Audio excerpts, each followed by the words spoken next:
Hello, everybody. Waiting for the live to start. Waiting for the live to start. Oh, this one's taking longer than usual.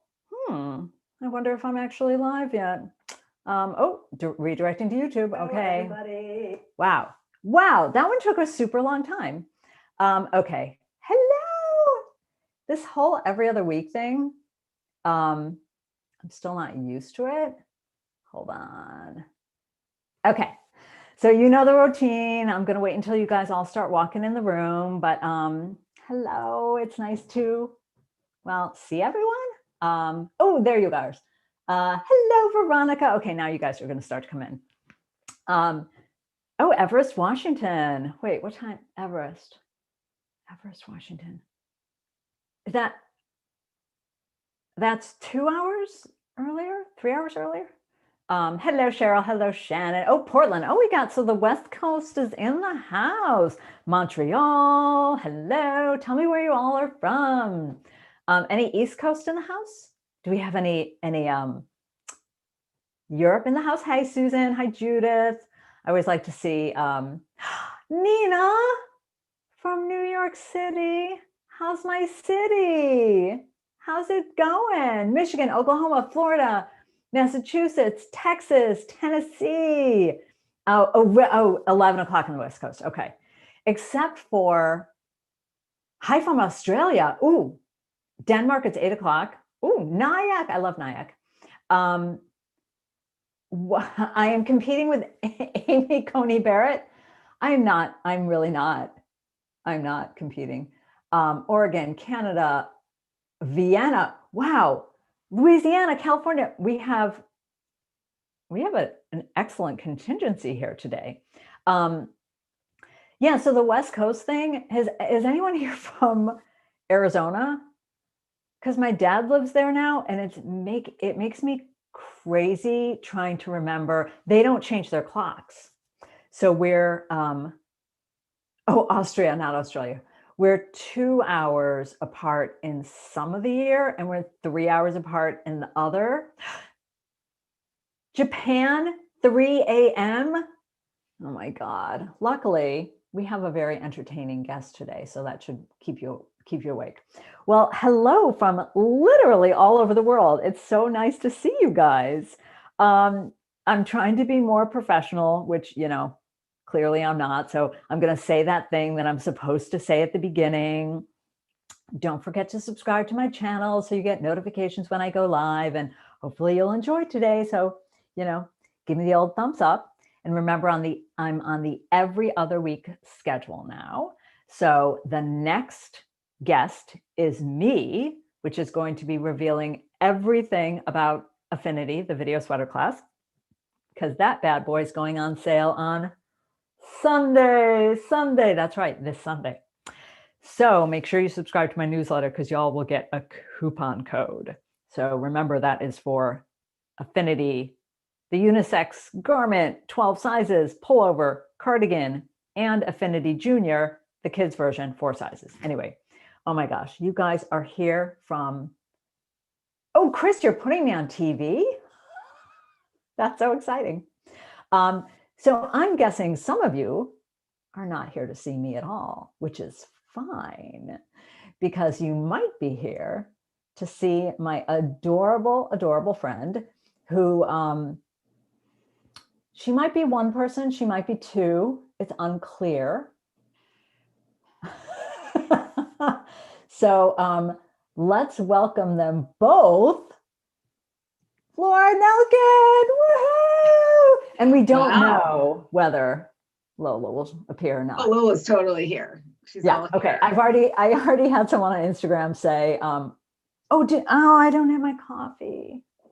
Oh, I just ran and got mine while you were talking. I was like, oh, it's tea time. No, this is chamomile tea in an attempt to keep Lola at bay. Oh no, that's not happening. David's been making me this new drink that he invented, and I don't know what's all in it, but it's like turmeric and like lemon and honey and all this other stuff. And he made it for me during Virtual Affinity when my voice was going, but now he puts booze in it. Nice. It's like a whiskey, turmeric. It's That's a really holistic good. cocktail right there. Oh, Pam just wrote her name is Lola. She was a showgirl. Maybe. Was a showgirl. No, she's I don't know what she is. So No, we don't let her out. There's a pandemic, you know. we have a huge showing today Aw. from all over the world. Oh, Claire says, first time I stay up late to watch you. I'm looking forward to seeing you both together. OMG, I love you both. So, We're a good show, me and Patty. I think we'll be entertaining. and you know, that it actually reminded me, seeing, before I forget, I know like we talked before we went live of, do I have any agenda? And of course the answer is always that I don't, but seeing everyone come in from all over the world did remind me, can you talk about World Kitchen? And because I love them so much. So can you tell everybody about A, specifically what's going on with you and Cowls, but B, something I don't know is like, why World Kitchen? How did you find them? What's the connection? All that good stuff. Happy to. Sure. So for the month of October, I'm doing something called Cowltober. You've probably heard of Socktober, where people knit socks in October. But a fair number of years ago, I think I had a Craftsy class releasing for designing your own cowl. And I was like, let's all knit cowls in October in my Ravelry group. I have knit alongs happening constantly in my Ravelry group.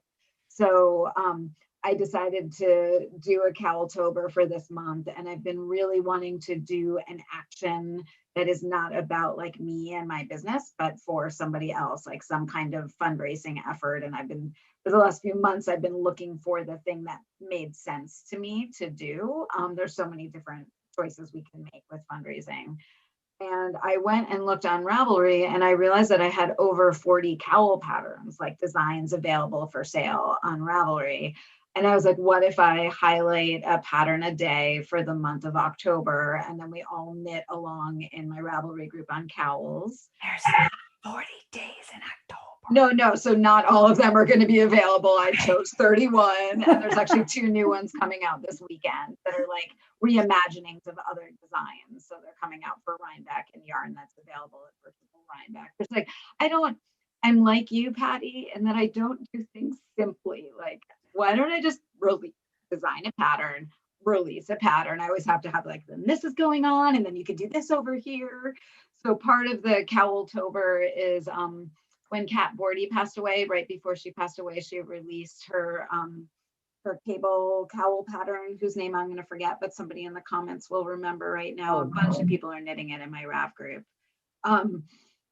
So that cowl is for my cowl designs and all of Kat Bordy's designs, which is really fun. So it's not just my designs, and people are like purchasing Kat's designs and knitting them along with it, which is I really love. It's really heartfelt. I mean, I learned how to do a Mobius from Kat. I learned how to do the lifted left and lifted right increases that I use like all the time on stuff, and just something in her honor to keep the memory of her teachings alive. She was a really spectacular woman.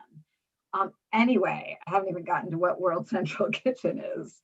So this spring, when the pandemic started, my daughter got sent home to finish the college semester at home. And then when we got to summertime and classes were over, she really needed like a job. She needed to do something.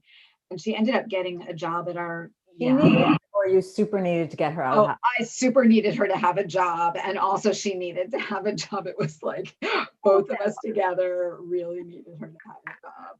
So she ended up getting a position at our local food bank, and which was awesome. So she became an expert as all, and Bella's not going to watch this, so I'm okay. You guys all know that 20-year-olds become experts at whatever they're doing. They are like completely educated and they know everything about it. And so she became completely educated about food scarcity and like food banks that were created basically by the Reagan era or earlier as a way of, they were originally created, I think, to feed as like a stopgap measure to help get food to people. It was never meant to be like a long-term plan for feeding communities.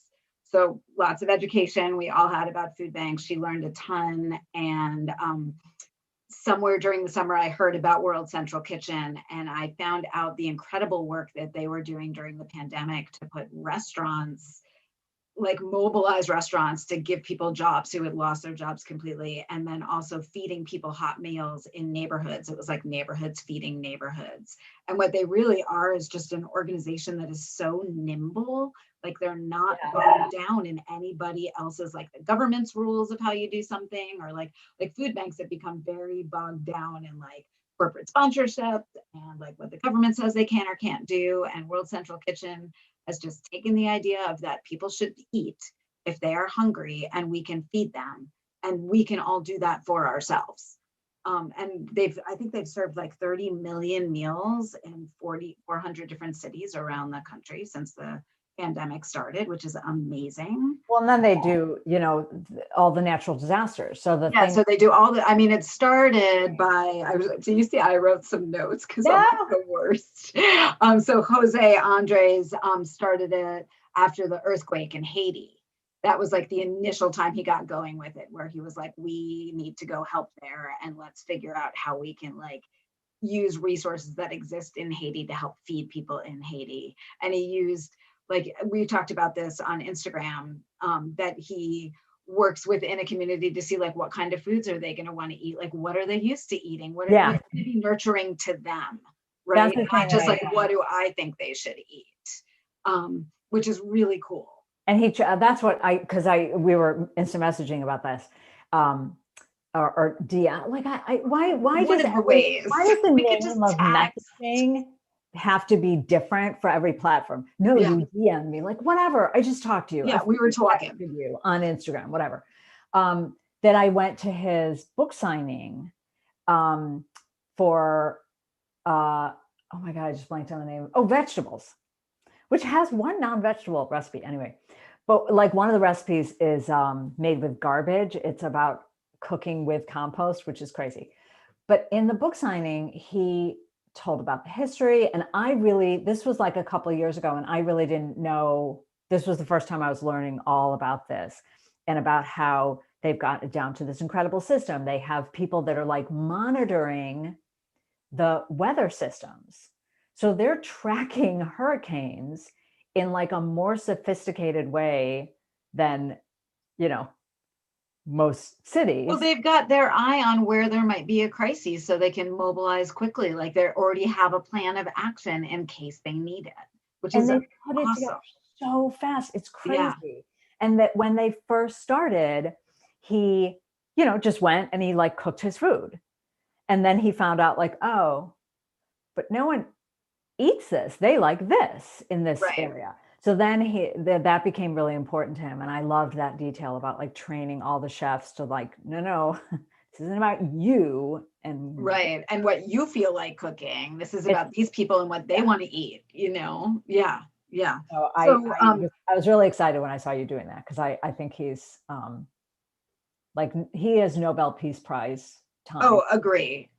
And with everything going on, no matter where people land with many different things, I think we all can agree that humans shouldn't be hungry, right? And that we can feed ourselves and help each other out in times of need. So, because when you're hungry, it's hard to get anything else done, right? That becomes top priority.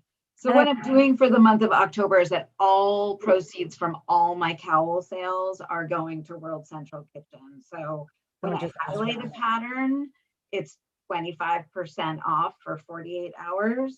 But at the end of the month, I'm going to crunch the numbers, and it's all money raised on cowl sales are going to them. And actually, that's what I love. Here, I'm putting the link in the show notes. Oh, thank you. I love that. And okay, so I'm going to say something that's my comfort zone. This has nothing, my comfort zone. This is not a diss on anybody else.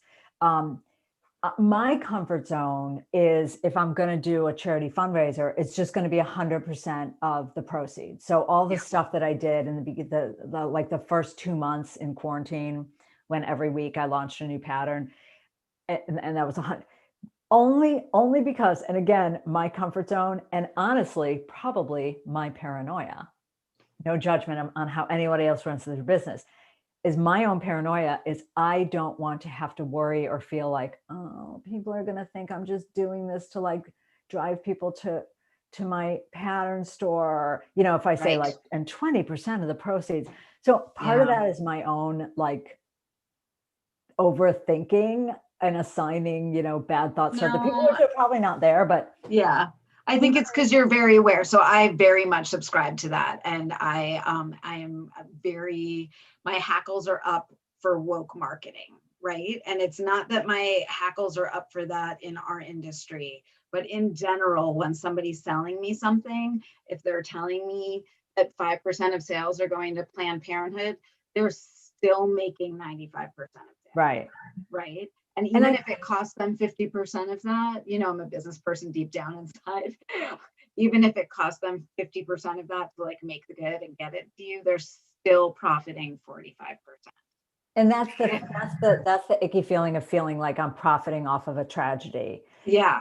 And I think part of it is that like the Judaism thing of there's like a saying, what man hears, God forgets, what God hears, man forgets. So the idea is, you know, what man hears, God forgets. So when you make a big deal of like, I'm giving this amount to charity, I'm putting my name on this library, man Right. hears, God's like, yeah, nah, nah, nah, nah. whatevs, no points, no points. Yeah. Yeah. But what God hears and man forgets, like you just do it because it's the right thing to do, and you don't like giantly blow your own horn again. God's like, Right. thanks.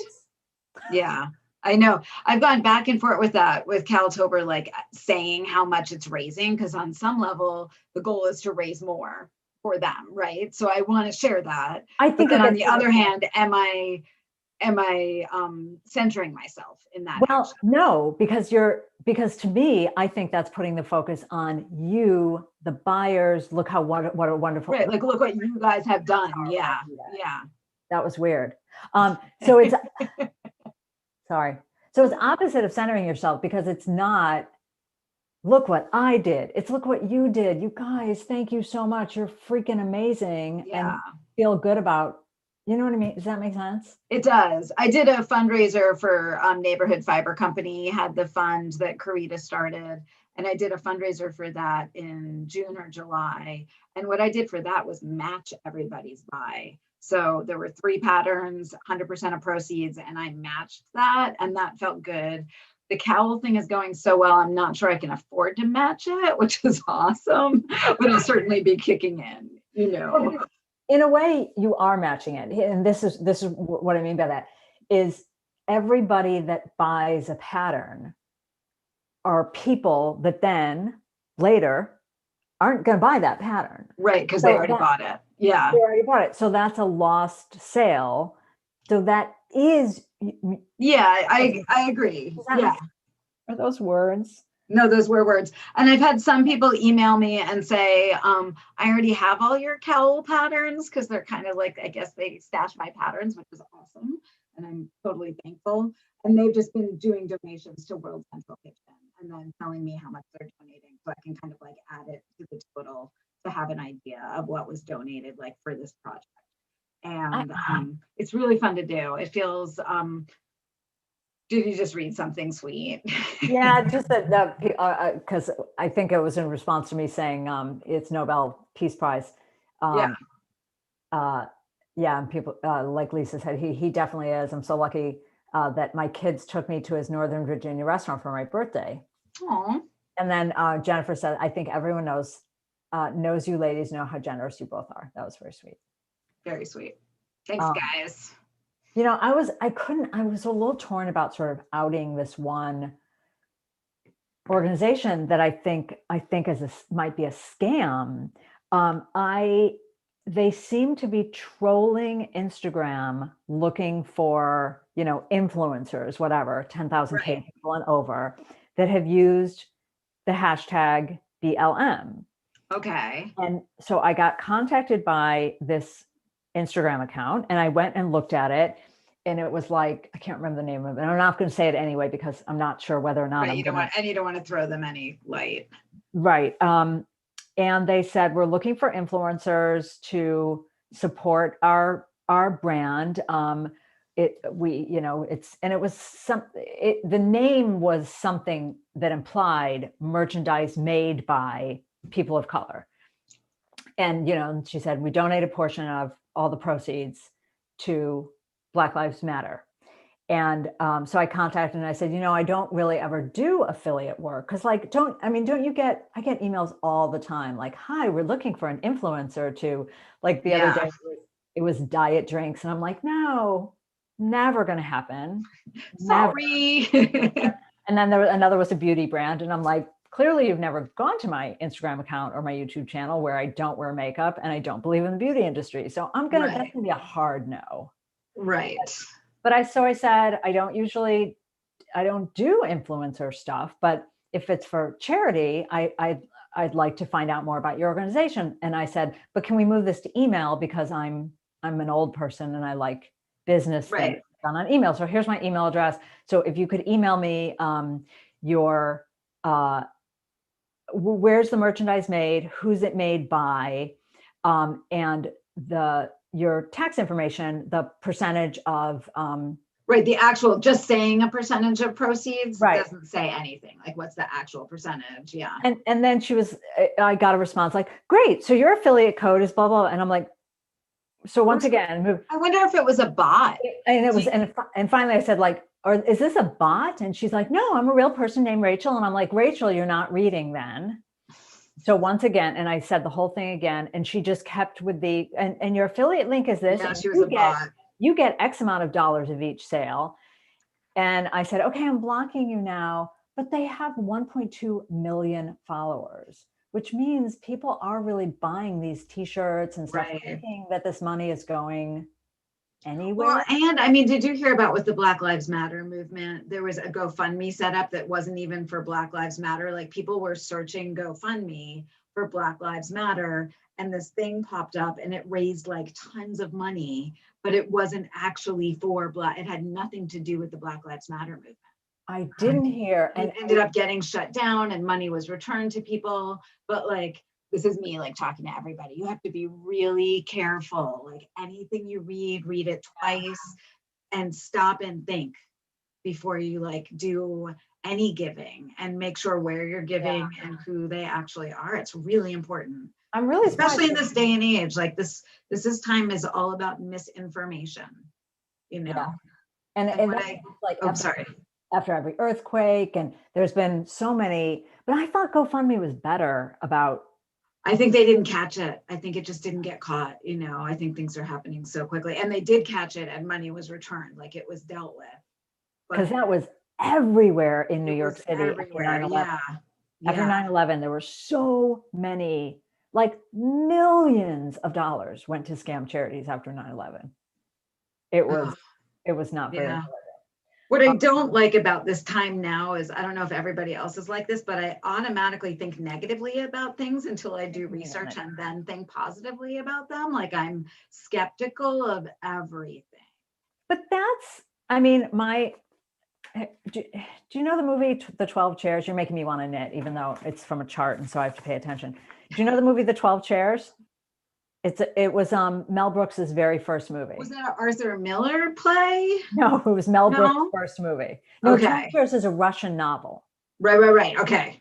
And it was his first movie, and it's starring oh my God, I just blanked on his name, Fagin from the movie Oliver.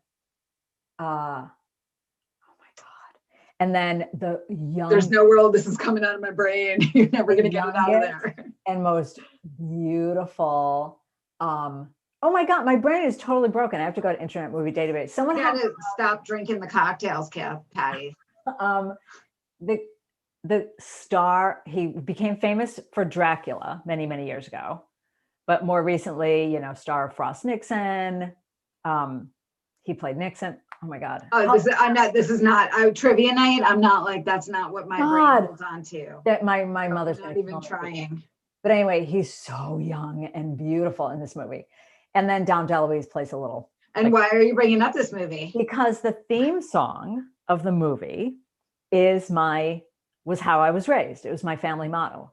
Gotcha. It's hope for the best. Hope for the best, expect the worst. You could be Tolstoy or Patty Hearst. No way of knowing which way is blowing. Hope for the best, expect the worst. So that's my family motto. That's how I was raised. Gotcha. The concept is about hope for the best, expect the worst, is you can never be disappointed, only pleasantly surprised. Right. Right. So I don't think there's anything wrong with that. No, there's not. I love coming at everything from a place of positivity, right? I know. It just brings me so much light, and it sheds light into the world to come at things with a positive viewpoint, right? And I want to be that person. So it's maintaining that and still being a very critical thinker right now is the goal. That is the goal for 20. Frank Langella and Ron Moody. Thank you. Oh my God. Someone gave it to you. Frank Langella is Frank Langella was so beautiful in Dracula, and he's even younger and more beautiful. And he is a brilliant actor. And now he's he plays Judge Hoffman in the new, it's not called Chicago Conspiracy Trial. It's called something else. The new Aaron Sorkin movie that's based on the Chicago Conspiracy Trial. That's coming out this weekend. The Chicago 7. And is that coming out on Netflix or HBO? Yes, or it's coming out on Netflix. It's a small release in movie theaters, which is weird. Huh? But my friend, who's a scenic artist, worked on that movie, so we're gonna do dinner and a movie.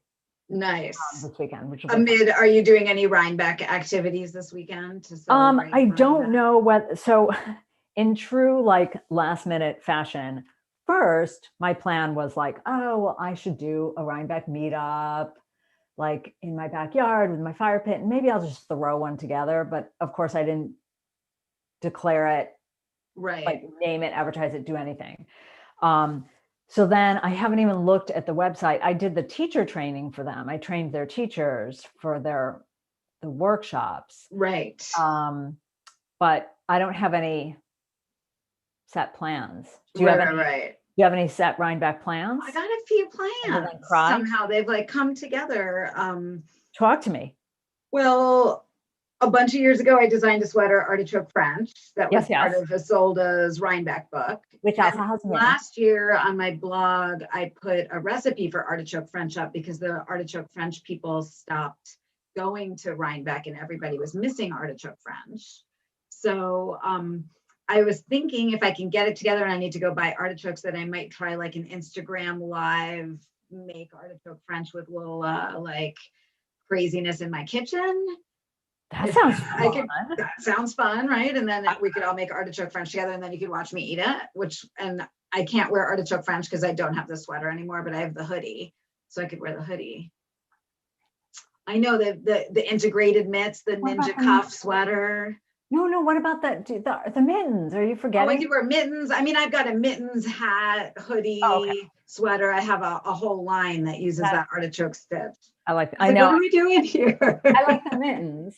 I'm really mittens. How would I cook with mittens on? Because they could be like my oven mitt, you know. I remind you to tell the people that they're mittens. No, I know. There's everything. I remember that stitch. I got all the artichoke juice out of that stitch that I possibly could.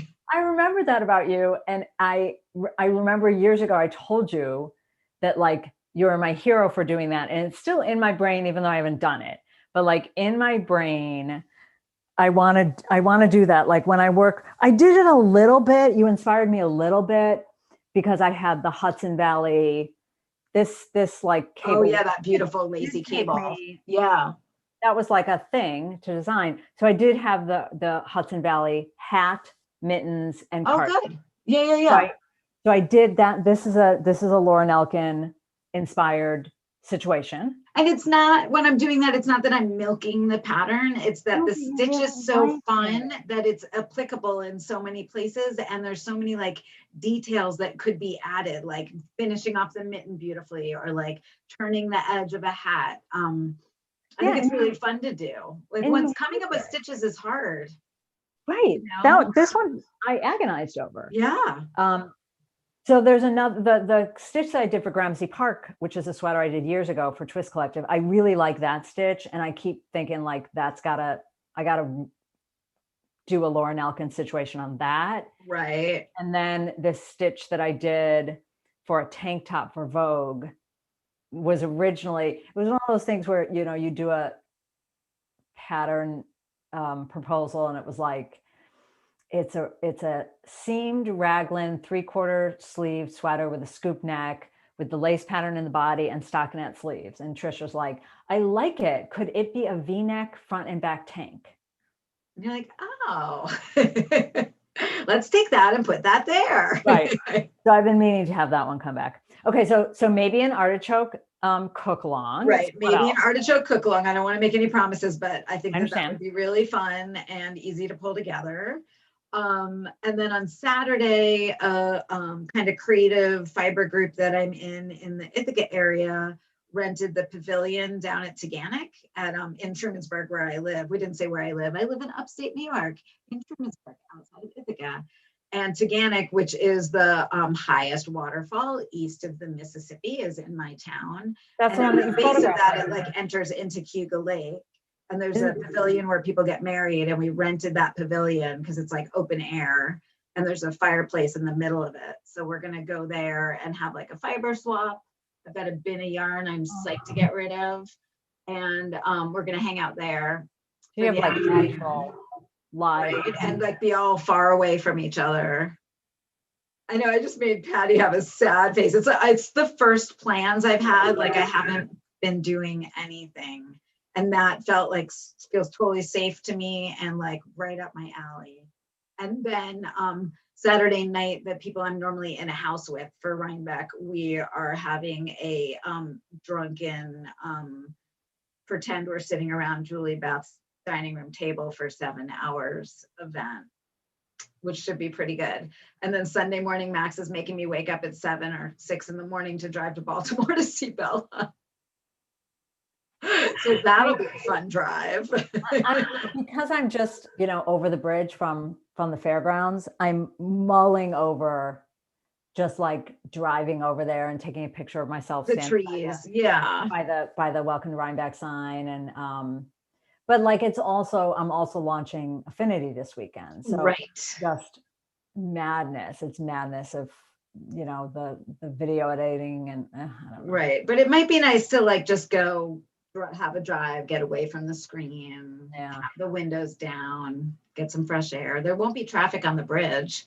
Normally you would like avoid Rhinebeck like the plague this weekend, right? And actually part of the thinking, it just happened to be that the Chicago 7 was starting on Netflix on Friday. But part of the thinking of us doing like a dinner and a movie is those are my Rhinebeck peeps. Yeah.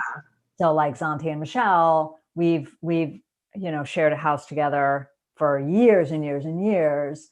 And then, we've added the men. So like David's always been there, but now both Zanti and Michelle have people. Right. Married now. And that's literally Zanti texting me because I forgot to turn my volume off. So last year was the first year that it was at this house. Right. So exciting. But it's a little bit of a sad weekend. It is. It's a little, I think we're all learning how to pivot into this new reality, and it's just going to make future events that much sweeter. And it's not like we're the only ones having stuff canceled. I know. Like none of us are unicorns. Like it's happening to everybody. Right. We'll get there. And I think part of the reason that like, if I'm really honest and think about like, well, why haven't I gone to the Rhinebeck website and why haven't I bought like a Rhinebeck ticket? Yeah. Unlike all the other things that have been canceled that are work, even though I totally miss the non-work aspect of like particularly Vogue, where that's really my time to get together with so many friends. Mm-hmm. So Vogue is also like cocktail hour every night with my friends. But Rhinebeck was the one weekend where years ago, the first year they asked me to teach and I said, oh yeah, I can do Thursday and maybe Friday. They were like, no, all the teachers have to do Thursday, Friday, Saturday, and Sunday. And I'm like, ooh, then I'm out. Yeah. I did it one year and I really disliked it because I felt like I was missing the party the whole time I was teaching. I was like, This is for the birds. This is party weekend. So that it's different because that's not, it's not a work It's Yeah. never been a work weekend for me, ever. Like, to a ridiculous extent. Like a couple of years ago, I noticed all the designers were like, if you walk up to someone like you do at Rhinebeck and go, oh my God, I love that sweater. And people would be like, oh, thank you so much. It's the blah, blah, blah pattern. I'm releasing it this week. And I Yeah. thought, oh my God, that's so smart. I'd never think like, that's so smart. Why didn't I ever do Mhm. that? Like, I wear a new sweater design and, so like, yeah, anyway, I hear you. it's been my personal happy place. I think a few years ago, I got to a little bit of this place with Rhinebeck where I was like, I miss just going to fiber festivals. I miss just like being one of the crowd and like kissing on the sheep and not stopping every 5 minutes. And I got over that. And it's really fun to go. But I definitely like miss being anonymous. Yeah. Does that make sense? Totally. And here's the funny thing about you that I think is probably the same as me.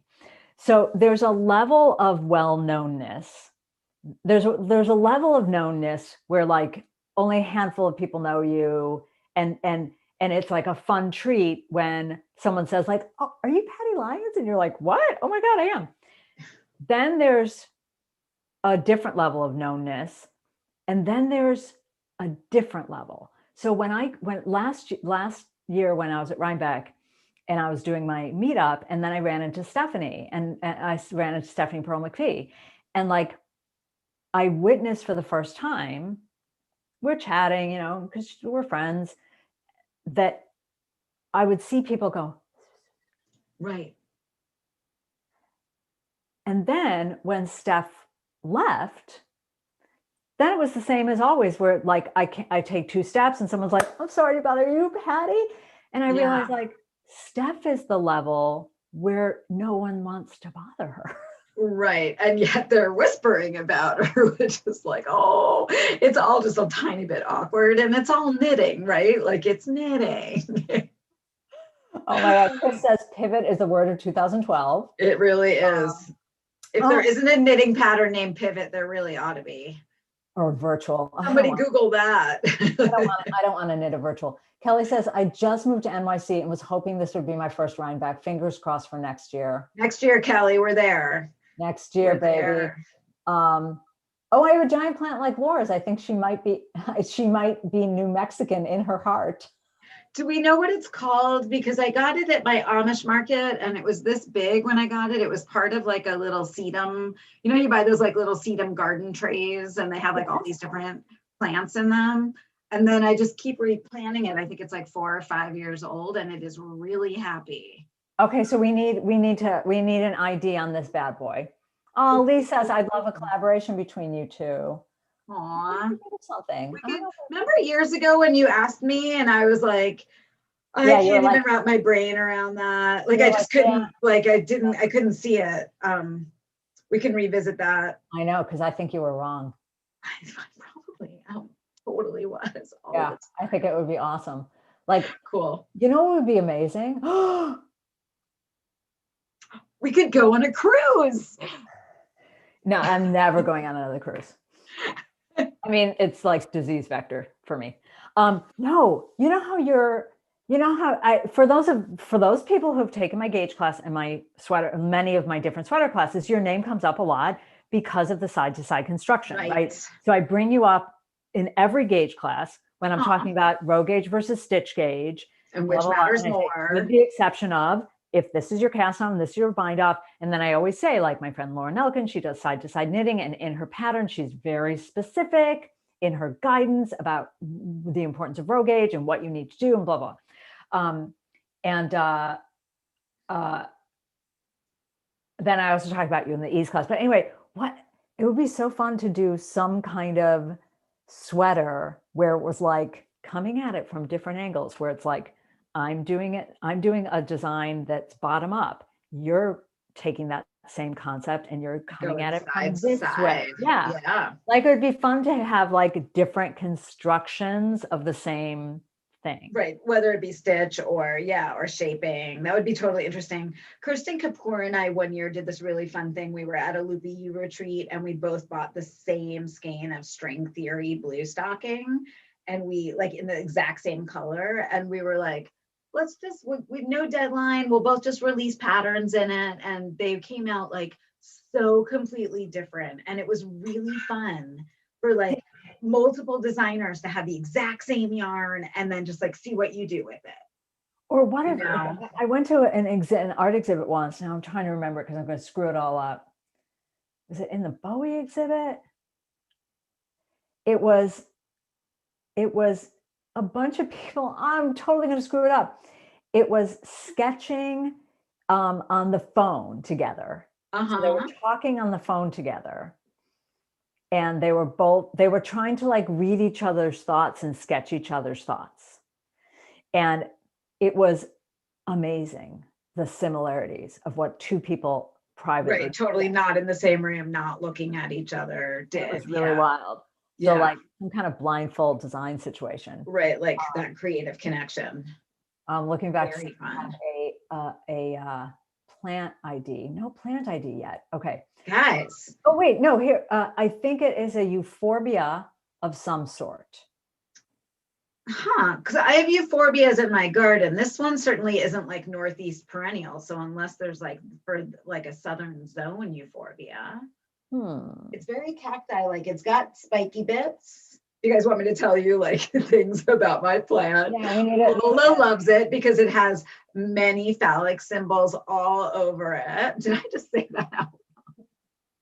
I forgot we were live. No, that's okay. By the way, this will probably be, I joke about this with every live, but you get the, the bots troll for certain words. It's all automated now. And you get your little alert immediately after going live that says, this is not suitable for all audiences. Cause like I got a not suitable for all audience with Steph.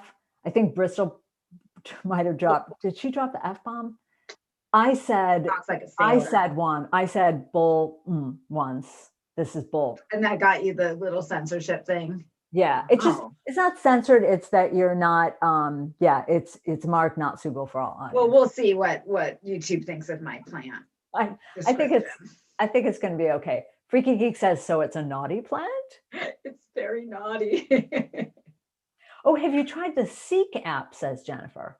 No, I know that there's a plant ID app. My daughter has one and I'm waiting for her to come home in November to take a picture because I think she paid for like the next level where it gets you into the database. Because I downloaded it, only let me like do 2 or 3 IDs before, and I ran out of them before I got this plant. Yeah, because I only have, my app is called Leaf Snap. Yeah. But it's really sketchy. You have to, the leaf has to be like on a white background. So it's hard to just do it out in the woods when you're walking. Right. You have to take the leaf and then you're like hurting the plant. And what if it's like a rare plant that there's only 2 of in the world? Or poisonous. Or you turn out to be the rare bird who has like some rash, Oh, nice. What is this teeny tiny thing that you have on your needles? So what I'm doing right now is actually swatching for my friend who is a farmer. And this is the yarn I used for last year's Knit Ithaca design, gorgeous cowl. It's a Wensleydale lace weight. And I was trying to get some more from her and she just got it back from the mill. And we think the mill overdrafted it because the spin is, you're not going to be able to see the white yarn. And is it an energized single? It is, it's just not drafted evenly or well. And I think that they like got too much twist into one of the plies. And then when the mill went to draft them together. And I think it's because Wensleydale has a really long staple fiber. And it's not easy for mills to like do their production style of spinning with it. And it just seems like it's messed up. Is it? What? Is it a 2-ply? Yeah. I told her I would swatch it and just kind of see how it behaves and see if I'm just doing some stockinette right now. Because I was going to say, why don't you just let it do its biasing thing and you like design some very stockinette based thing whose hem just becomes angular and that's like what it does on purpose. That's a possibility. I don't think I'd do that with this because she gets so little yarn spun at a time because she's a really small farm. So this was really me seeing if I could use it to make more gorgeous cowl kits. Like, is it is it so overdrafted that it won't work for that design for me to like get to the shop or not? Would like so she sent me a skein to play with. With like a thin lace scarf that also like just let it bias just and let it go. Yeah. Let the thing be angular. That could be pretty. Right. That could be done for sure. Maybe some beads to weigh that bad boy down. Yeah, I slapped some beads in there, and then I've got some other yarn to play with, and I released a brioche sock. Oh yeah, Lola released a brioche sock called Bottoms Up, and I'm working on a slipper version of it because they're so fun to knit, and in chunky yarn, it's going to be all warm. And I just have to research putting bottoms on them so you don't slip out too much. Oh. Well, I see. This is me crowdsourcing with Patty. Like, Patty, what should I put on the bottom of my so you don't want to, because the bottom of the toe is so pretty, you don't want to kit it with like those leather soles or anything. I could. I've looked at the leather soles. Because they work really well. Yeah, they work really well. The other thing, have you ever used like puffy paint on the bottom of stuff? You can get like puffy paint from like a box store and like just paint that on there. That makes me sad. That makes me sad. Yeah, I don't like that idea. And then there's also like rubber you can kind of like dip into, but I don't really want to do that. I like the idea of leather soles. What about they make the kind that's the full leather sole, but then they also make the kind that's the little dot for your heel and the little triangle for your toe. Yeah. Cover up the pretty toe. Yeah. I found some of those on Etsy that are colored. They're made in England, and they're super pretty. Like, they come in like the rainbow of colors. So that might be what ends up getting ordered. And I'm working on on the kid version because I'm trying to do more sizes for that. So I've got like a little one on the needles, and the math is challenging. But it's you said it's toe up? It's toe up. So we could make the leg longer if you have cold legs. Yes, you could totally just keep going and brioche in the round and make it like a boot if you wanted to. Yeah, because I think a little taller would be nice for my cold ankles. Aww. Because I saw this adorable, now I'm gonna blank on her name. She was one of the Vogue teachers, a thrummed slipper pattern that was so cute. I know who that is. She's from Amsterdam. Yeah. Oh, Salt. Is it Salt and Stone? Is there Salt and Stone? Yeah, she's lovely. I met her when I was in Amsterdam a few years ago. And she and I are going to do a retreat together in January. But I love those slippers. They're really cool. They're really cool. But I was thinking like, oh, I'd want them longer because my ankles will get cold. I need to look up her name because that's just rude of me to not remember her name. Because everybody should look up those slippers because they're awesome. Wait, but you're doing a virtual retreat in January? Because we ain't going anywhere in January. Yeah, it's a virtual retreat. It's all virtual. I'm not doing anything live. Yeah, there was one gig that I had this November that in like August said, well, we're still good with you coming. Are you good? And I'm like, no. Yeah. Let's go ahead and reschedule. So then they wanted to reschedule for the first week in April. They were like, do you think that's good? I said, probably. Well, I said, here's all I can tell you. My January, February, March, April, and May gigs have all either rescheduled or gone virtual already. Yeah. So probably first week of April is not going to work. And they were like, let's just book you and see what happens. I was like, oh, okay. Okay. I know I have my first like live thing that I have. Well, Webs in April, which I don't think they've moved April's date. I think it's the Webs retreat. Aren't we May? Or May. Yeah, I don't know if they've changed that yet. I think they're trying to keep that. And that's a reschedule from last year. Right. Yeah. And then, so that's my first one. Sorry, you're right. That is April. It's April 29th. It's April into May. I'm always right. And you're always right. So we're complicated. It's April into May. It's April and May. I am supposed to be taking a group to Ireland in June. Like the group I was supposed to take last year in Ireland in June, we just rolled it to next June, and like we're able to get the exact same itinerary, and it's freaking awesome. And maybe, but I know it's not looking. I mean, I'm not going to say one thing, or I've just got my fingers crossed on that one. Me too. For affinity and community. Yeah. I'm looking at now. You're right. June, because I just opened my calendar, is when we hit all the reschedules.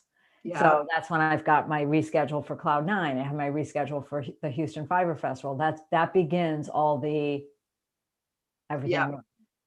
So, So the Salt and Stone's name is Mika, Mieka.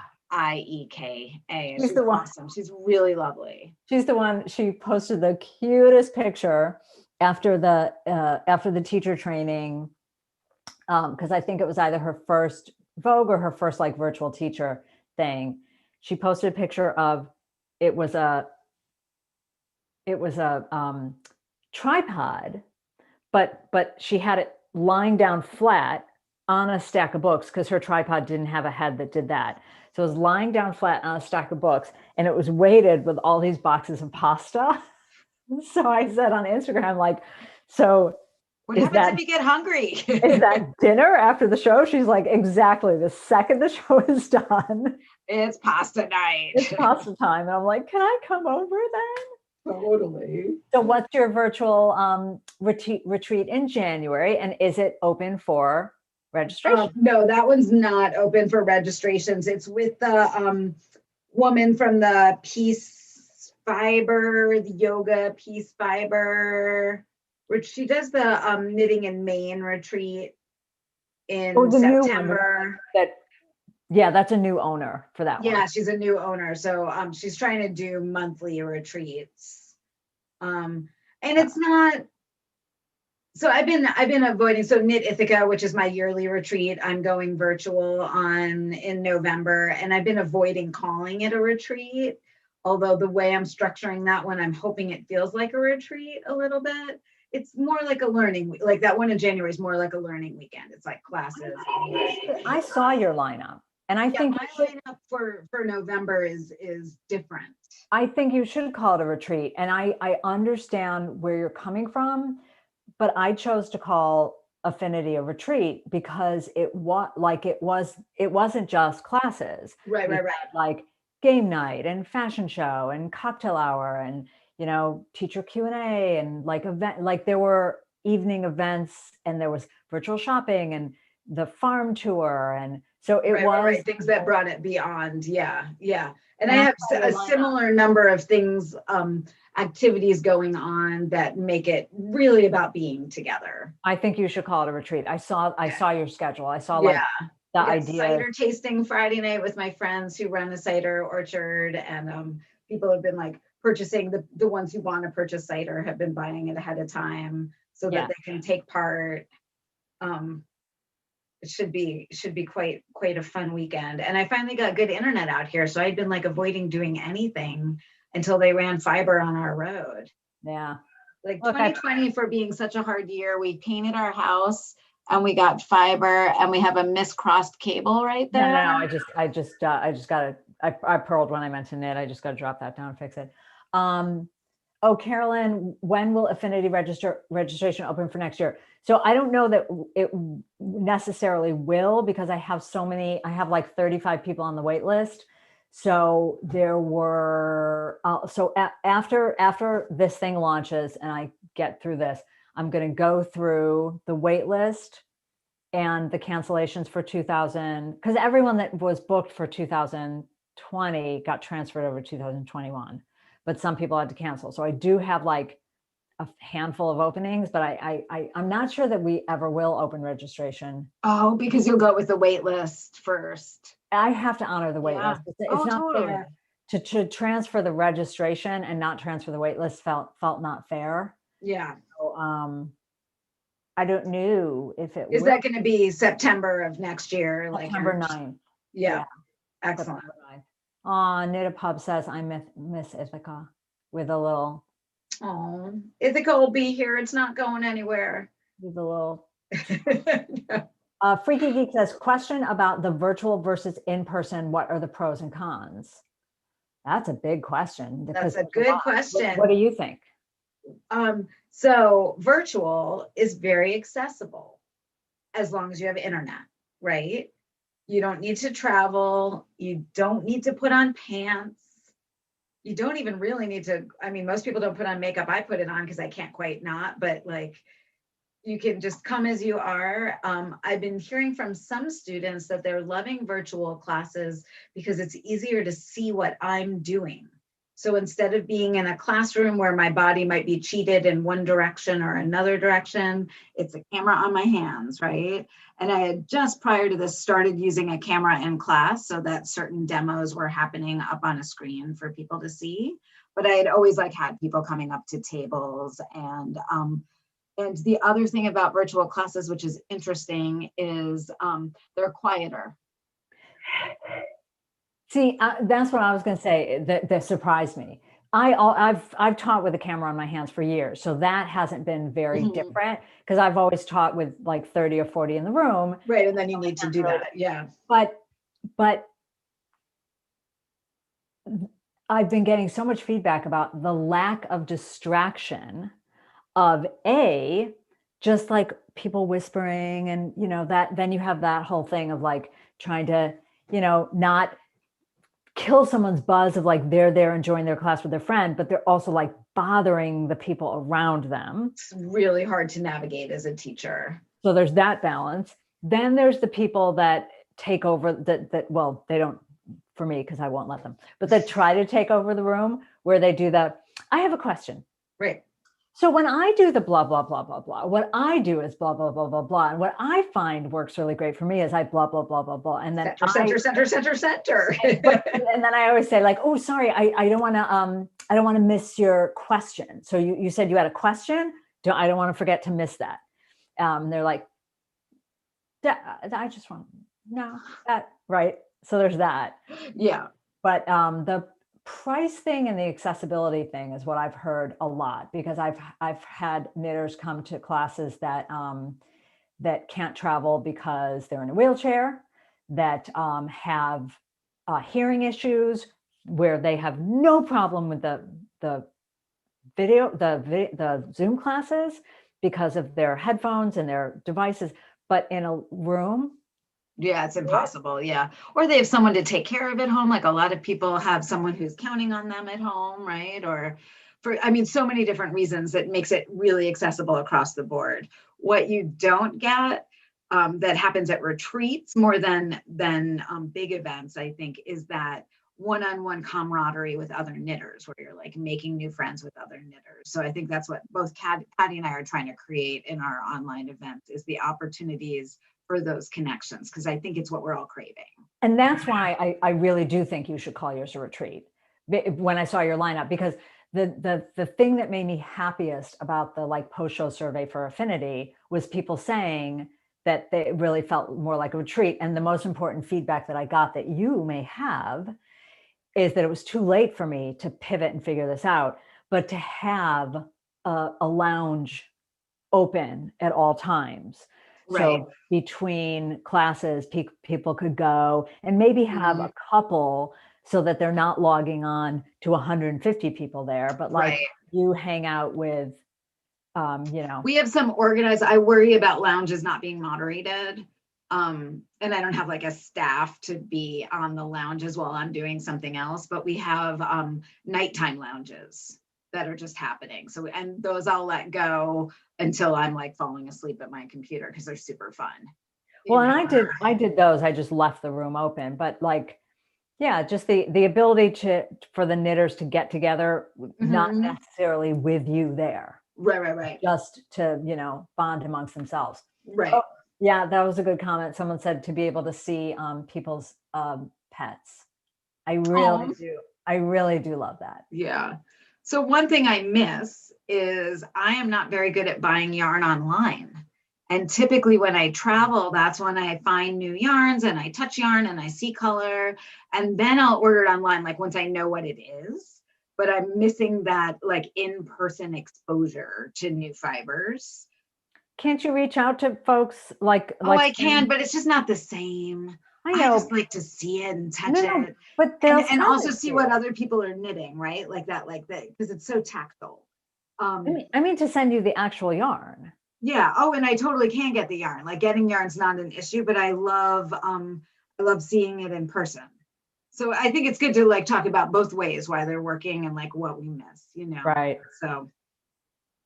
Yeah, because like colors on a screen don't they're so hard. Oh, So I have always been back from my days working at a yarn company. I know how expensive it is to make color cards. So I've always been really careful about not being cavalier, just being like, oh, can you send me right, all your color cards, yeah. Because it's really, really expensive. But like this new yarn that Sven has for at Northlight, he's sending me a second version of the color card because he's like, no, I have new colors and I just need you to have a color card. What I've done with some companies is I'll be like, can you send me the color cards? I'll make some decisions and I'll send them back to you. Yeah. Like I just need to borrow them. Yes. Because I can't tell. And that's because if I'm like building a color story for kits, I'll want to like look at the different colors next to each other and kind of stand back a little bit and make sure it's all balanced. And you have the other thing, because I've seen you post that on Instagram, where you have your yarn and then the bead on top of it. So you have the other element a lot of times of matching sounds pairing. Coordinating. So the folks on What Not to Wear would always say, like, it doesn't match, it goes. It just goes, or it doesn't go. And I mean, the biggest thing with beads is you don't want to use a bead on a yarn and have it disappear. That's almost as bad as having it like be too striking and different than your yarn. There's a happy medium with beads to get them to work well on your yarn. Right. So you have that whole other situation. Right. I would not be happy with anyone sitting with my pets. I know. Oh, these are good. So, wait, where do we find Laura Nelkin so we can stalk her? Well, as always, for every guest, I put in the show notes all their information. So once this publishes, you'll get Laura's website, which is her main landing page, where you'll be able to find Instagram, everything, Facebook, blah, blah, blah. And then the blog is from the website, right? So you can get everything. Yeah. Okay. It's all, if you go to my website, which is nelkindesigns.com, that's like a portal to everything, to like clubs, newsletter, Instagram, YouTube, blog, Ravelry. It's all there. The whole shebang. Workshops. Yeah. I try to make it easy. Like if you Google my name, I try to be easy. You are super easy. Becky just said, I love watching YouTube on my TV. You guys are 60 inches across. Is that good? I'm not sure that. Trying to be really wide for you. I'm not sure. No, it's all good. It's all good. Good. That seems super scary. What sweater are you wearing, Patty? Let's talk about what we're wearing. Oh, this is Rising Spades. This is one of the old video sweater classes. It was just cold here. And this is, you know what this yarn is? This is Atlantic from Northlight Fibers. Nice. And when you were talking about the ply, this bad boy, I just touched my mic, sorry. I was saying to Laura, this is a really bad neck for this mic, because I'm like, because this was after, here, I'll out myself as bad designer. I outed myself in class the other day when I talked about someone was asking about a yoke pattern and why the necks end up so wide. Mm-hmm. I did admit, like, a pattern that I designed many years ago for creative knitting. I said, I'm going to be honest with you, I don't think I graded it well, and I think the larger sizes, the neck was too wide. Right. But anyway, the other live and learn was a sweater that I did for Vogue, which was a funnel neck, but a traditional funnel neck, meaning you just knit and then it goes straight up. Trisha Malcolm said, I had a little trouble photographing it. The model looked a little bit like her head was sitting on a platter. Which, not for nothing, is not what you want to hear from Trisha Malcolm.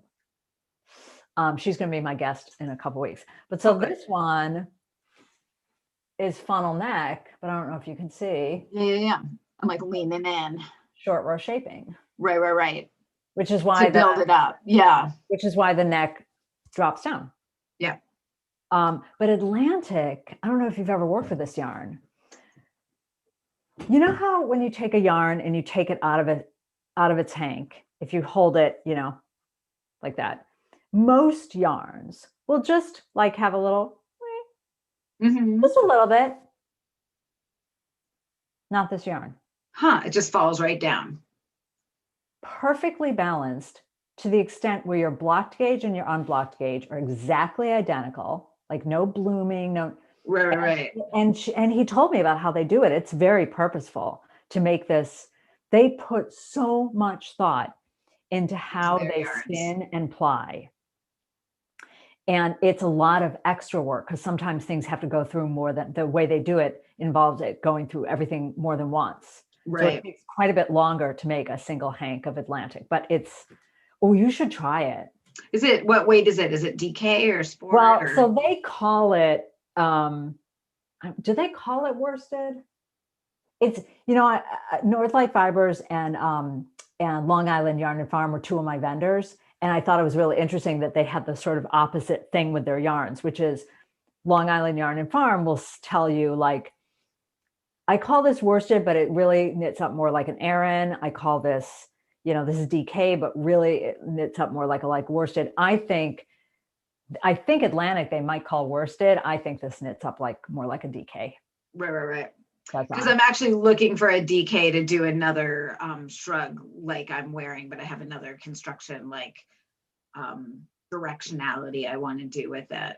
Or similar fit. If you've never worked, would be awesome. If you've never worked with their yarn, you should really check it out. The other one, if you want like a little more luxury item, is Spring Street. Right. It has the cashmere in it. Right. Yeah. That's Patty drooling. Yeah. Pardon my friend, she's drooling. Oh, Lisa wants to know, Laura, you used a unique camera during, see, I asked the same thing when I saw it on Instagram. You used a unique camera during the talk with Christy Glass. What was it? Remember, I messaged you, what is that blue thing on your table? It's called an IPEVO, IPEVO, and it's a document camera. So it's what like teachers and professors use because it picks up text really beautifully coming straight down, but you can also angle the head to get a good angle on it. And it auto focuses beautifully. It zooms in and out. It's got a little light on it. And I bought it on the Amazon. The tipping thing is important because that's what I dislike about some overhead camera rigs. And this is what I disliked about all the classes that I filmed. Not like it's the same thing with whether it was Interweave or Craftsy or Annie, right. All had the overhead rig like this. And so I mean, all you have to do is cheat your hands. Like you can still get the right angle, but you're moving your body. Exactly. So yeah. Filming all day doing this versus an overhead rig should be like just behind you at your. So I think the problem with that, if I understand correctly, is an overhead rig they can keep completely out of the shot. It's really hard to get an angled rig. You think you can keep it up high and still have it coming down and in a little bit? I made them change the angle. No, they just didn't. They just don't know. They're not crafters. No, it's the same overhead rig, right? So pretend my hand is the camera and pretend this is out of the shot. But you're just tilting it like that. Move it back and move the camera head. That's what I made them do. And that keeps it out of the shot. Yeah. So I mean, I'm looking over here because that's where the document camera is. I'm totally happy with it. And my students seem to be really enjoying the quality of tutorials with it. What did you say it was? IPEVO. I can send you the Amazon link. EVO. Oh, IPEVO. Oh, it is funky looking. It's blue. Ooh, that's spendy. Yeah, I definitely have been investing into equipment because I feel like this is what's happening. And it's already paid. I mean, half of one class paid it off. You know what I mean? I just feel like I get bummed out because I feel like I'm drowning in I've gone through so many different camera rigs, so many different mics, so many different cameras that it's a bummer. Yeah. We had a meeting. My husband is my tech guy. My husband is why my website is so good because he's a web tech guy.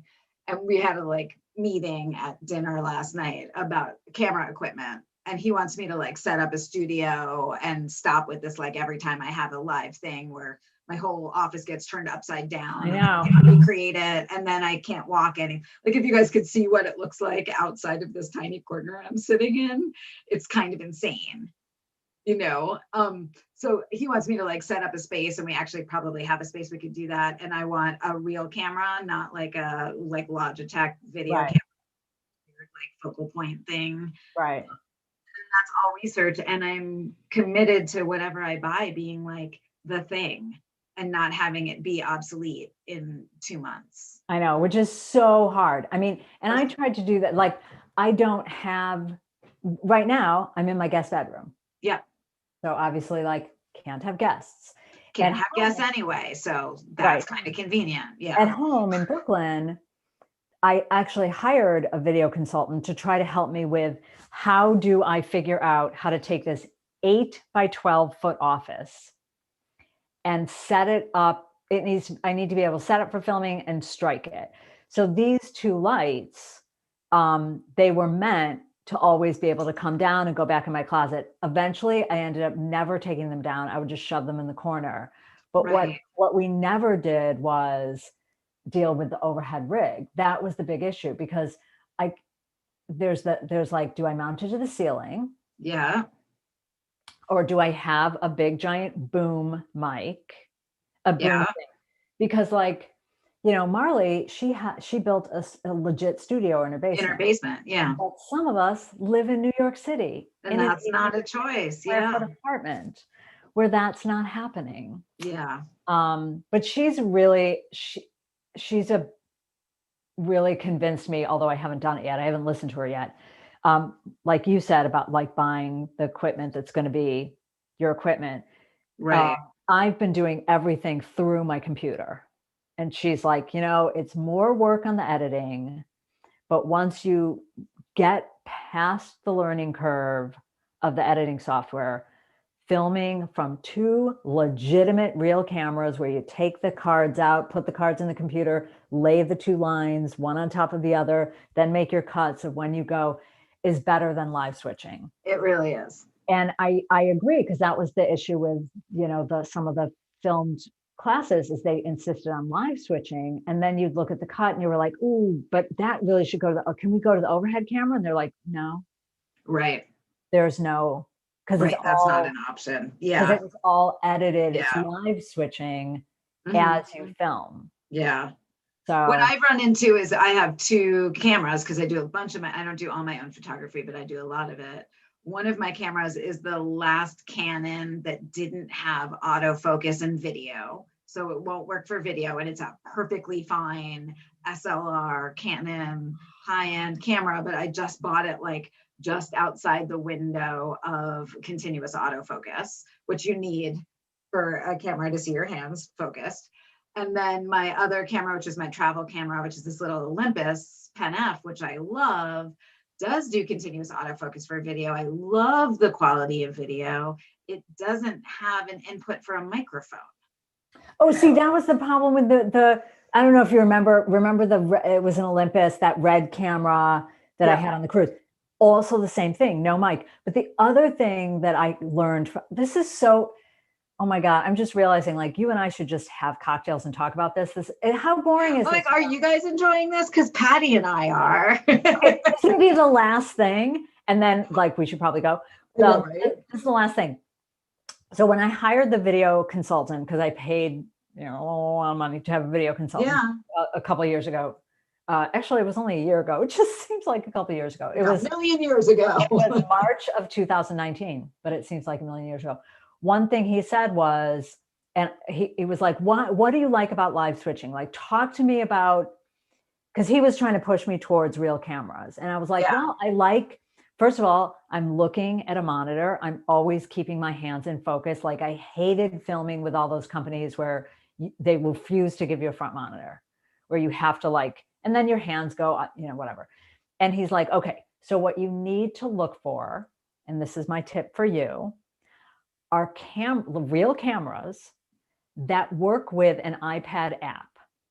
So better than that, my camera, That's what it sounds I have a HDMI out on my camera, and I just hook it up to extra screen. Like we have tons of extra screens. But these So are, I can still see my hands in front of me when I'm doing tutorials. but there are apps where you can put 2 legit camera inputs in. Gotcha. And so anyway, that's Yeah, another. I just have them hooked to screen so I can still see what's happening, which is Yeah, you have helpful. giant monitors. I do. I have big monitors. And you have 2. So what are you doing? Yeah. Yeah. What Do are you you want me to, I can pick up this camera and show you guys. I don't think you're going to see anything secret. behind the scenes? So yeah, I got the big monitors. There's my microphone. There's my other little light. But the 2 monitors make it for editing that I can have like some stuff happening on one screen, some stuff happening on another screen. So I'm not like flipping back and forth between windows. Oh, see, Sometimes I have a third monitor going as well when I'm working, but it made my workflow like once I kind of got that. The Mythica shawl's in the other room. So I'm trying to make you guys see it. so you're like a grown-up editor. Oh wait, what's that sweater you're wearing?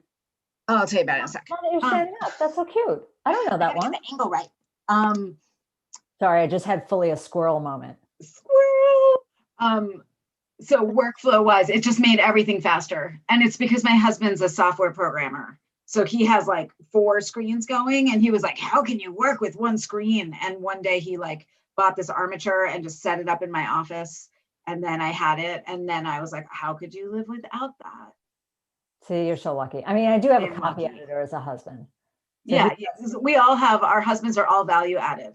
he does all the final copy editing. Which is But awesome. so are you like a grown-up editor, not like me? Like I do everything on iMovie. Like I've never learned how to legit. Yeah, I don't quite have Pro Tools, but like I do for video, I do have like some editing software that I found that I like, that I learned how to use. Can I go to school with you? Can I have Laura Nelkin school? I just learned how to do it late night, Patty. So this sweater, let's talk about knitting. Yeah, because I've never seen that one. This one's called Hug You Me. Can you stand a You little can bit? stand up. I'm not sure I can turn around because of No, my. but that's what I want to see, the bottom. You want to see the back is what you want to see. Oh, wait a minute. No, you know what, honey? I have seen that a million times on the Insta. Yeah, and I wear it all the time. Like it's my go-to house sweater. Can I tell you something honestly though? Yeah. You said you want to see the back, and I agree. The back's beautiful, but I never got a sense of the adorable shape of the front. The front works really well. There are photos of it on the front. The back is just what's like eye-catching in a photograph. The front, you see more of your shirt and less of the sweater. There are some shots out there of the front. But that's just very comfortable. What it doesn't do well is it's great for like transitional fall, spring, but you can't wear it under your coat in the winter. Oh, I know. I have that's actually like Harbor Springs I basically live in. And Harbor Springs, if my coat has a wide enough sleeve, I can just fold the cuff in and I can still fit it in and I'm comfortable. Kind of like hold it over, shove your arm in. But it has to be a really narrow one. See, before I even asked, Donna was like, we want to know what that sweater is that she's wearing. Yeah, it's on my website and Ravelry. It's called Hug You Me. There's a knit along for it in my Ravelry group. If you have questions, it's fun. Because I've seen pictures of it, but I didn't recognize it from just that bottom. Right. The bottom's real cute. Thank you. What's I think really interesting about Hug You Me is it's a shrug in a way that you've seen shrugs before that kind of like come around your arm and then they seam up right here. And then there's this like weird tight spot where you have this cylinder that's sewn together. This has a little panel that's worked into right here to help make the sleeve wider so that when you come to this point, sorry, I'm trying to pull it up so you can see it without touching my boob too much. So when you come to this point right here, it's widening under the arm to act more like a sleeve with a cap on it, basically. You lost me a little bit in the knitting. Talk me through the Okay. So the sleeve is worked flat actually from the centers out. So the first thing you do is work the center and then you work 2 sleeves out and then you fold the sleeves in and pick up stitches along them and work this panel that's worked vertically up. And what that does is create more like a real sleeve shape. that's going to bend around your arm instead of being like trying to stick a cylinder onto your arm and being like, that fits, doesn't it? Like, do you remember? The cap is there for a reason. Do you remember years ago, a sweater that looks so cute in the photograph and is super uncomfortable to wear? Tubi. Do you remember that from nitty.com? I don't remember Tubi. It's a tube. It's why you're describing that. Yeah. Because then there's like all this stuff right here. Because we're not cylinders going into cylinders. We have shaping. Yeah. Oh my God, honey. We gotta go. This spins longer than any YouTube live I think I've ever done. So we are an hour and 20 into it. So let's see. Okay. So I'm going to put all your deets in the show notes. And then do you sell your patterns only through Ravelry, or if people can't do Ravelry, can they find them elsewhere? They're on my website as well. Okay. So one of the places I got lucky is my husband built me a very robust back end on my website.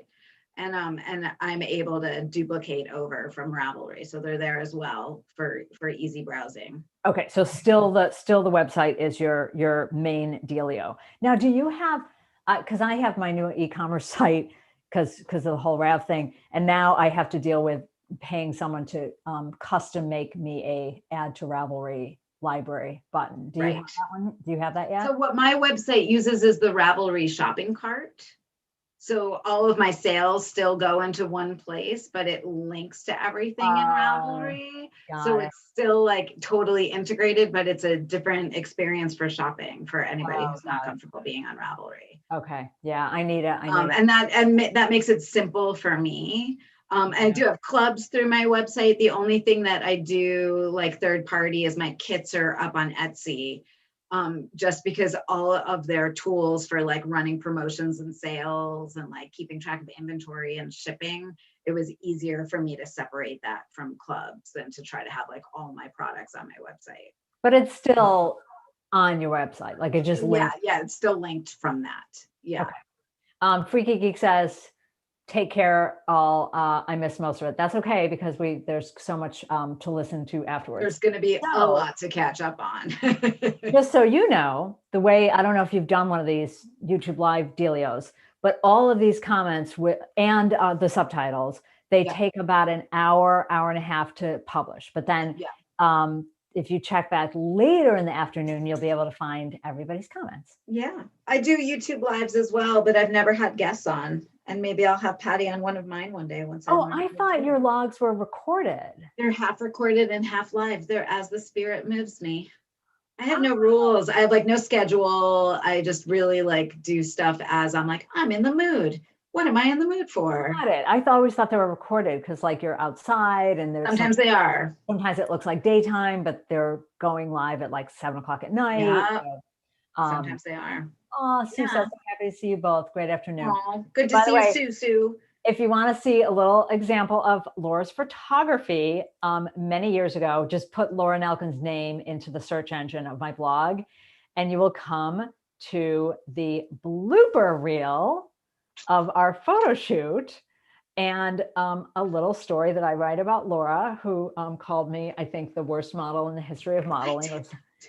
I think you said something. I was like, make a serious face. No, at one point you said, could you try, okay, let's try to relax you up. So go over there and just let's try walk towards me. Okay, let's try that. And then you stopped and went, okay, could you just walk like a person walks? Just act normal, would you? Was trying to relax her. It worked. We got gorgeous shots in the end. Like we got some really good shots, but we just had to work it a little. You had to work for it. And then poor Bristol Ivy had to photograph me next year. And she was like, yeah, you're rough. Yeah, you're a tough one. You're a tough cookie. I'm fine. It's awkward being in front of the camera. I prefer being behind it. And I've ended up being in front of it a lot because it's not cost effective to hire a model and a photographer. So I have to kind of make my decisions. Yeah. And I'm fine in a video camera because I never think of a video camera as a camera. It's just like, I'm just talking. But as soon as there's a still camera, I'm like, it's bad. I just did and I thought of you today because guess what I did today? Do you remember the thing that you taught me that was so valuable? The touching the tongue to the roof of your mouth thing. No, I already forgot that. Okay, what did I teach you? I mean, I didn't know what Bridge was. Oh, Adobe Bridge. You taught me how to use Adobe Bridge Yeah. and like what it's for. So this morning I took the 500 pictures because I have, for this insane video sweater class, I have to have pictures of, I have David in the pullover, me in the pullover, me in the cardigan, David and me together to show both sweaters. Yeah. Then I have Affinity Junior. So I did Bridge today and I thought of you. Oh, right. Because you could favorite them and sort them out. And and taught me how to do like the 3-star, like first go through in 3-star and then like sort everything 3-star and above. Okay, now look at that list. Now go 4 stars. And it really helped me understand. And are you doing stuff in there like renaming and copying it over? Yeah, you taught me raw stuff. Yeah. Then you told me my workflow. And you taught me like, start naming things like detail 1 or shoulder. And then you can choose them and then move to a folder. Okay, now look at that folder again. Okay, now. Yeah, you taught me all that. I'm so proud. See, we said we were leaving and then we talking. I know, sorry. Okay, so before we leave, we have a goodbye that we always say. And because there's the 30-second delay, I always give them a little warning. See, now Sue wants to know what happens when you touch the roof of your mouth. I need to know that too. It's a selfie thing. It helps you stick your chin up a little bit. So if you're taking a selfie and you put your tongue on the roof of your mouth, the first thing it does is make you stop talking, and no one looks good in a photo when they're talking. No one. So you can't have your tongue on the roof of your mouth and talk at the same time. Try it. It's there. But what it does is kind of like it juts you out a little bit, and it kind of like smooths this right here. So when you're taking a picture. I have a lot of big chin shots. What I discovered is I have to do a lot of looking up. Like I'm looking at the trees, because otherwise when I smile, I'm all squinty and my eyes are most of them. Okay, but now we really are going to go. So we have our saying that we say before we leave, so that we can all make sure that we stay safe and lovely. And I have to get ready to get the end thing. Okay, so here we go. If you know it, type it out. You know what we say when we say goodbye. We say, wash your hands, don't touch your face, wear your mask, knit on. I love it. Also vote. Until we meet again. Well, there's not for nothing, but vote, for God's sakes, before we all die. The other reason that the lives are just an excuse is to see my friends. I agree. I'm honored that you asked me on, and I miss you. I miss you, honey. Now we're gonna cry. I know. No, we're gonna be good. Okay. Oh, look,